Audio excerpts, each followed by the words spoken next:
Never run out of battery again with the INIU portable charger, the slimmest 10,000 milliamp hour power bank that keeps your devices charged on the go.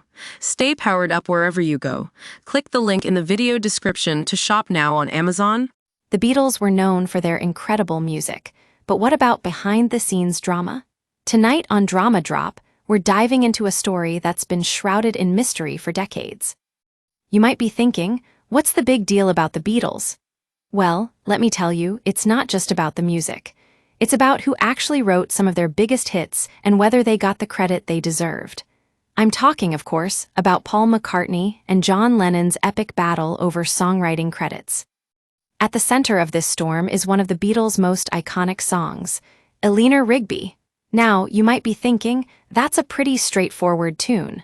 But not according to Paul and John. Both legends claim to have written it, and the argument rages on to this day. But what about another song that's sure to spark some debate? I'm talking, of course, about Rain. This 1966 hit has been hailed as one of the Beatles' most innovative songs, but who actually came up with its groundbreaking sound?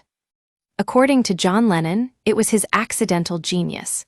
He got home from the studio stoned out of his mind on marijuana and stumbled upon an idea for reversing vocals. But Paul McCartney wasn't having it. In his own words, "I don't think he brought the original idea, just when we sat down to write, he kicked it off." But here's where things get really interesting. Producer George Martin revealed that it was actually him who came up with the idea of reversing John's vocals. And Ringo Starr, the drummer behind the song, confirmed that his pounding beats were a major factor in its success. So who gets the credit? Well, as Paul himself said, the drums became a giant drum kit. We got a big, ponderous, thunderous backing, and then we worked on top of that as normal. It's clear that the Beatles' sound was a collaborative effort, but it's also clear that John's psychedelic genius played a huge role in the song's creation. And what about Rain itself? Well, according to Ringo, it's his best work, and Paul agreed, saying, "I really enjoyed that one." Even critics have hailed it as the Beatles' first great psychedelic rock song.